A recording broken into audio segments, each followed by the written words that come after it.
Olá, meu povo, tudo bem com vocês? Professor Rafael Valério mais uma vez. Bem-vindos ao meu canal. Hoje nós iremos resolver questões da disciplina Administração Financeira e Orçamentária. Antes de mais nada, eu gostaria de solicitar que vocês se inscrevam no meu canal, deixem o like neste vídeo para que o YouTube recomende para vocês. Sou servidor público federal há 7 anos, contador, auditor e professor, mestre em controladoria pela Universidade Federal do Ceará. A primeira questão, pessoal, nós iremos tratar especificamente de conhecimentos da LRF e da Constituição Federal, né? A LRF, que é a Lei Complementar número 2000, né, de maio de 2000, a chamada Lei de Responsabilidade Fiscal. Com base na supramencionada lei, o relatório resumido da execução orçamentária, o RRO, conterá, dentre outros, o comparativo dos limites de que trata a lei complementar da despesa com pessoal. Pessoal, para resolver essa questão, o candidato precisava ter conhecimento da LRF, notadamente dos artigos 52 ao 54, né? Porque do artigo 52 ao artigo 54 tratam do relatório resumido da execução orçamentária e do RGF, relatório de gestão fiscal, certo? Mas veja só, essa questão ela está errada, pessoal. Por quê? Porque o relatório da despesa com o pessoal, ele compõe o RGF, né? Conforme o artigo 54 da lei de responsabilidade fiscal, né? Ele é um demonstrativo do RGF, assim como a dívida consolidada imobiliária, assim como as garantias e contra-garantias, e no último quadrimestre, pessoal, é o demonstrativo da despesa dos restos a pagar. Atenção, aqui eu trago uma informação importante que vocês precisam estarem atentos aos prazos, né? E as formas de entrega.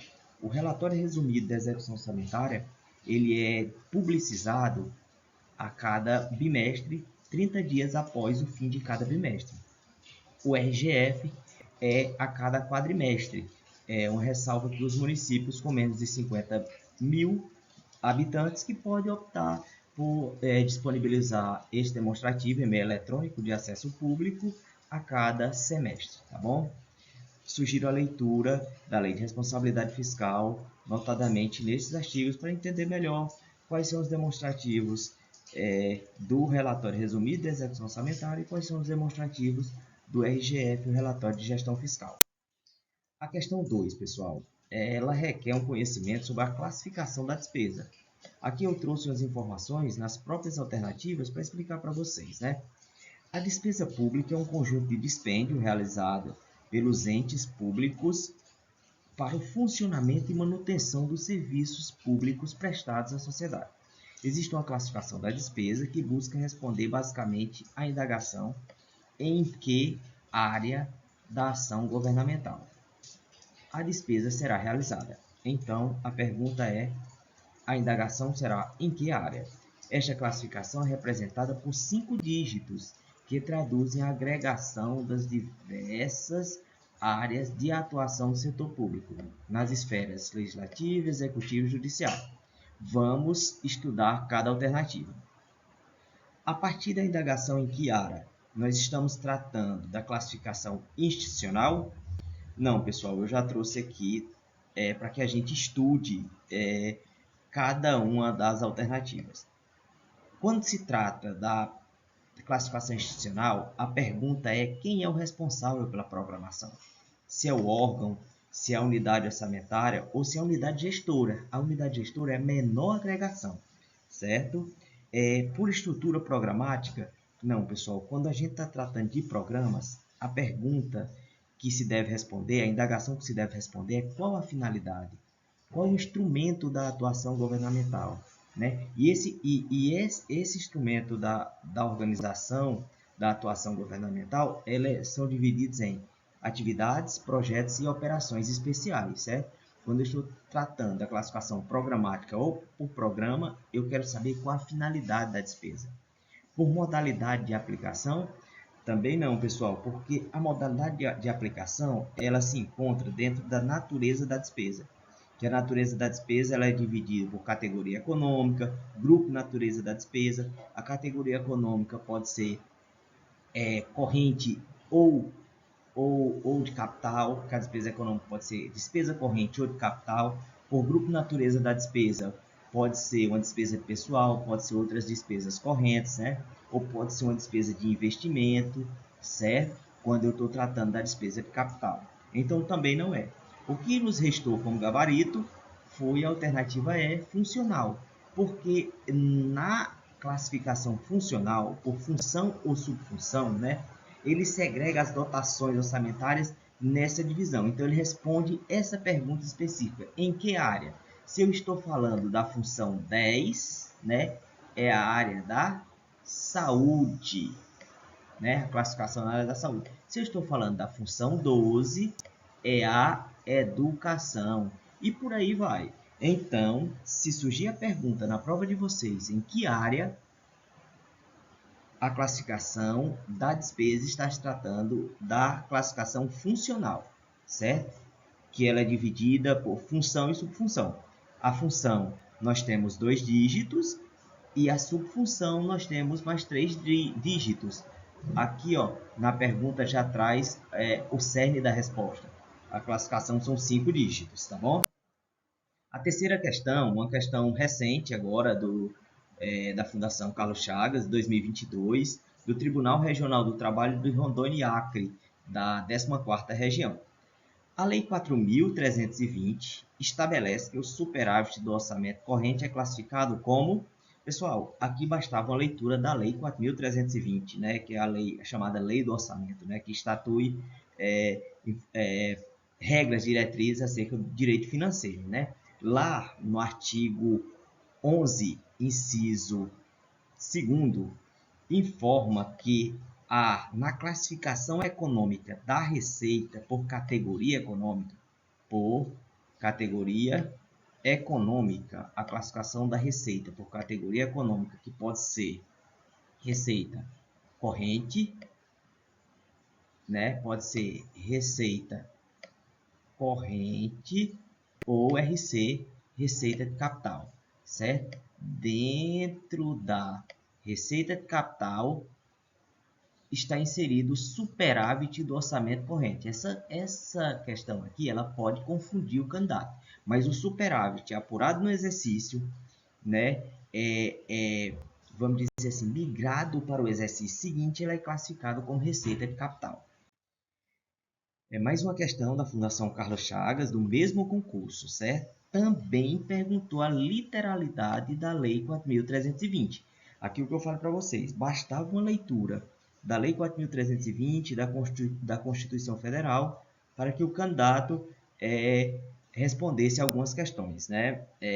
Nos termos previstos da Lei 4.320 de 1964, a lei do orçamento, aqui a gente houve um probleminha aqui, faltou energia, mas voltou, né? Eu vou continuar com o vídeo, né? A gente não teve nenhum prejuízo, tá bom? Nos termos previstos na lei 4.320 de 64, a lei do orçamento poderá conter autorização do executivo para realizar em qualquer mês do exercício financeiro operações de crédito para antecipação da receita destinado a... Pessoal, é a literalidade da lei, certo? Não é para celebrar convênios, não é para celebrar parcerias, não é para criar autarquias ou fundações, e sim para atender à insuficiência de caixa, certo? Bastava a leitura da lei, uma leitura da lei seca, com muito cuidado, para a gente responder a questão 3 e a questão 4, né? A questão 3 como eu já expliquei para vocês, né? E a questão 4 aqui também é para atender insuficiência de caixa, tá bom? A quinta e última questão, pessoal, mais uma vez, a Fundação Carlos Chagas, nesse concurso, trouxe muito letra da lei, né? Tanto a Lei 4.320 quanto a Constituição Federal, certo? Nessa questão, especificamente, bastava o candidato ter conhecimento sobre o artigo 167 da Constituição Federal, notadamente aqui o 167, notadamente o inciso segundo, desculpa, da Constituição Federal, certo? A pergunta traz o seguinte: a Constituição Federal veda a realização de operações de crédito que excedam os montantes da despesa de capital, ressalvadas autorizadas mediante créditos, vamos lá, crédito suplementar ou especial com finalidade precisa, aprovada pelo Congresso Nacional com maioria simples. Vamos marcar aqui. Essa questão aqui a gente pode analisar. Créditos extraordinários ou especiais, pessoal, a gente já descarta essa questão, porque os créditos extraordinários são para casos específicos, né? Desastres, enchentes, são os créditos extraordinários, né? A gente já descarta essa questão. Assim como a segunda, olha, está tratando de crédito extraordinário, tá bom? Créditos suplementares ou especiais com finalidade precisa, aprovada pelo Poder Legislativo por maioria absoluta. Veja que a diferença desta questão, desta alternativa D para A, é somente o fim, né? Maioria simples e maioria absoluta.